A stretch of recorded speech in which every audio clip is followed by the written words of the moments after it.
ኢየሱስ ክርስቶስ ጌታ ነው ብለህ በአፍ ብትመሰክር እግዚአብሔር ከሞት አስነሳው ብለህ ብታምን የመዳኛ መንገድ ይህ ነው ትድናለህ ይላል። የኢየሱስ ክርስቶስን መካከለኛነት አስታራቂነት የማያውቅ ክርስቲያን በፍጹም ሊኖር አይገባም። በፍጹም ሊኖር አይገባም። ይህንን መካድ ይህንን ሲጀምር ኦርቶዶክሱ ነው አንድ ሰው ክርስቲያን ነው ይህን ነገር ካደ ማለት ለቤተ ክርስቲያን እንደ ኪሳራ ነው የሚታየው። የሰማችሁ ነው ጋይስ። ክርስቲያን ነኝ ብሎ ግን ኢየሱስ መካከለኛ አይደለም አስታራቂም አይደለም አላስታረቀንም ካለ አንድ ሰው ቤተ ክርስቲያንን እንደው ያራ ኪሳራ ላይ ናት ያስላል። ይሄ ኪሳራ ላይ ናት ከከምን አንፃር ከኛ አንፃር ከግለሰቦች አንፃር ማለት ነው ከኛ ድክመት አንፃር። ስለዚህ የክርስቶስ መካከለኛነት አስታራቂነት መጀመሪያ ወደ መታወቅ አለበት፣ መረዳት አለብን ጋይስ። ማወቅ መረዳት አለብን። እርሱ ሊቀ ካህናት ሆኖ ራሱን መስዋዕት አድርጎ ይዞ ገብቷል። በመስቀል ላይ ራሱን ስለ ሁላችን አቅርቧል አይደለም? ምንድነው ራሱ በመስቀል ላይ ስለ ሁላችን ጌታችንና መድኃኒታችን ክርስቶስ ኢየሱስ ስለ ሁላችን አቅርቧል። ስለዚህ ይህንን የተወደደ መስዋዕት እግዚአብሔር ተቀብሎታል። ራሱ ከአብ ጋርም ተቀባይ ነው። እግዚአብሔር ይህንን ታላቅ የሆነ መስዋዕት ተቀብሏል። በዚህ እርቅ እናገኛለን። ጌታችን ኢየሱስ አድርጎ ደግሞ በአባቱ ቀኝ በዛ በሰማይ በአባቱ ቀኝ ተቀምጧልና በመስቀል ላይ ያቀረበው ያ ማቅረብ ዘላለማዊ እንዲሆን ያደርገዋል። በመስቀል ላይ መኖሩ ማለት ነው። ክርስቶስ ኢየሱስ ምን ጥቅሙ ነው? እሺ አረገ ትላላችሁ ክርስቲያኖች፣ ከድህነታችን ጋር ይገናኛል ማረጉ? ኢየሱስ በአብ ቀኝ መቀመጡ አዎ ይገናኛል። ከድህነታችን ጋር እንዴት ይገናኛል ከተባለ በመስቀል ላይ ስለ ሁላችን መሞቱ እኛን ለማስታረቅ ነው አለ። ግን ያ አንዴ የሰራው የማዳን ስራ የማስታረቅ ስራ ዘላለማዊ መሆን አለበት የለበትም? አለበት። አሁን ላይ ተነስቶ አንድ ሰው ወደ ክርስትና መምጣት የሚፈልግ ከእግዚአብሔር ጋር የሚታረቀው በማን ስራ ነው? በክርስቶስ ኢየሱስ ስራ ነው። አንድ ሰው ወደ ክርስትና ሲመጣ ከእግዚአብሔር ጋር ተታርቆ ወደ የሚጀምረው በጌታችንና በመድኃኒታችን በክርስቶስ ኢየሱስ ስራ ነው። ግን ያ ስራ የተሰራው ከ2000 ዓመት በፊት ነው። አሁን ላይ እንዴት ሊሰራ ይችላል ከተባለ ክርስቶስ እርሱ ያ ይህንን ስራ የሰራው ጌታ ለዘላለም በሕይወት ይኖራልና ያውም የት ወደ ሰማያት ከፍ ከፍ ብሎ አድርጎ በአባቱ ቀኝ ተቀምጧልና። ስለዚህ ክርስቶስ ያኔ የሰራው የማዳን ስራ የመስቀል ላይ ስራ የማስታረቅ የመካከለኛነት ስራ ለዘላለም ጸንቶ ይኖራል።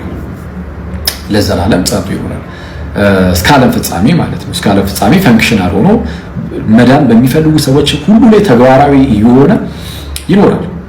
ውዳሴ ማርያምን የማይጸልይ ክርስቲያን የለም አይደል? እንግዲህ ብዙዎቹ ክርስቲያኖች በውዳሴ ማርያም ይጸልያሉ። ውዳሴ ማርያምን ሲጸልዩ ሌላ ተተው ነገ ቅዳሴ እሑድ አሁን ነገ እሑድ ቀን ሲጸልይ የእሑዱ ላይ ዝም ብለህ ገለጥ አድርገህ ስታነበው ለሐዲስ ኪዳንም አስታራቂ ሆነ እኮ ይላል። ለሐዲስ ኪዳንም አስታራቂ ሆነ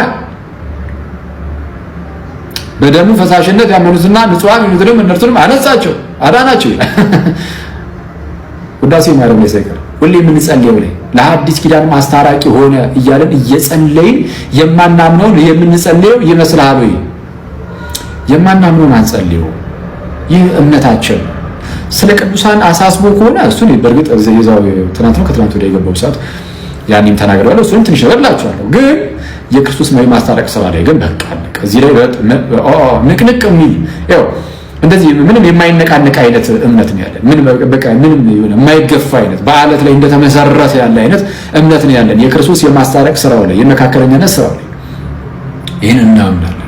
ውድ ሚዲያ ቤተሰቦች እንግዲህ በቪዲዮ ላይ እንደተመለከታችሁት ወንድማችን አኬ ወይም አክሉ ባሳለፍነው ሳምንት እኛም ባቀረብንላችሁና ከ11000 በላይ ሰዎች በተመለከታችሁት ከ220 በላይ ሀሳቦችን በሰጣችሁበት አንድ ቪዲዮም ስለ ኢየሱስ ክርስቶስ ጌትነትና አዳኝነት ብቸኛ ወደ መቅረቢያ መንገዱ ኢየሱስ ነው ብሎ የተናገረበት ቪዲዮ እንግዲህ ቲክቶኩን አጨናንቆት በእውነት ብዙዎችም ይህ እውነት የገለጸልህ እግዚአብሔር ስሙ ይባረክ።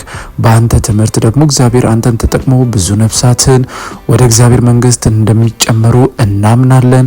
ከጨለማ ወደሚያስደንቅ ብርሃን የሚያወጣ ስም ኢየሱስ ብቻ ነው እያሉ እንግዲህ ሲናገሩ ተመልክተናል። ከዚህ በፊት ወንድማችን አኬ ወይም አክልሉ እንደምናውቀው እንግዲህ የተለያዩ መጽሐፍ ቅዱሳዊ ትምህርቶችን በማቅረብ ቢታወቅም ነገር ግን ከዚህ አሁን እየሄደበት ካለው መንገድ ጋር የሚቃረኑ ሀሳቦች ውስጥ ነበር።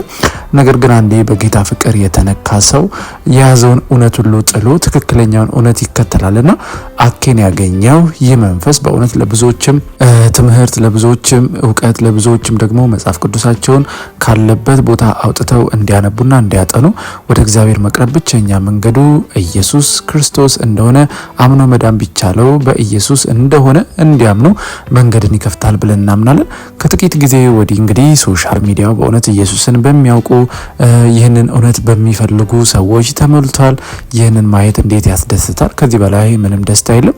ምክንያቱም በአንድ ሰው መዳን በሰማይ ታላቅ ደስታ እንደሚሆን መጽሐፍ ቅዱሳችን ነግሮናልና ወንድማችን አክሊሉ እንኳን በተናገራቸው ጥቂት እውነቶች ብዙ ማለት ይቻላል ብዙ ነፍሳት በሀሳብ መስጫው ስር የእውነት እየበራላቸው እንደሆነ ይህንን እውነት መፈለግ እንደሚፈልጉ ሲናገሩ ማየት ከዚህ በላይ ምን ደስታ አለ ታዲያ? ምክንያቱም ሶሻል ሚዲያው በተለያዩ ዘፈኖች፣ ጭፈራዎች፣ አስፈላጊ ነገሮች ተሞልቶ እያለ ነገር ግን እንደዚህ አይነት መንፈሳዊ እውቀቶች፣ መንፈሳዊ ብርሃኖች ለብዙዎች እንዲፈነጥቁ ደግሞ እንደዚህ አይነት ወንድሞች፣ እንደዚህ አይነት እህቶች፣ ተጽዕኖ ፈጣሪ የሆኑ ሰዎች ይህንን የወንጌል እውነት ይህንን ሰማይና ምድርን የሚያናውጥ እውነት ለብዙዎች ማድረሳቸው በእውነት ሶሻል ሚዲያውን ተጠቅሞ ብዙዎች ይህንን እንግዲህ የጌታን ቃል የእግዚአብሔርን ቃል እንዲያውቁ እንዲያጠኑ እድልን ይከፍታል ብለን እናስባለን። እናንተስ ውድ ሚዲያ ቤተሰቦች በዚህ ጉዳይ ላይ ሀሳብና አስተያየታችሁ ምንድነው? ልትሰጡን ትችላላችሁ።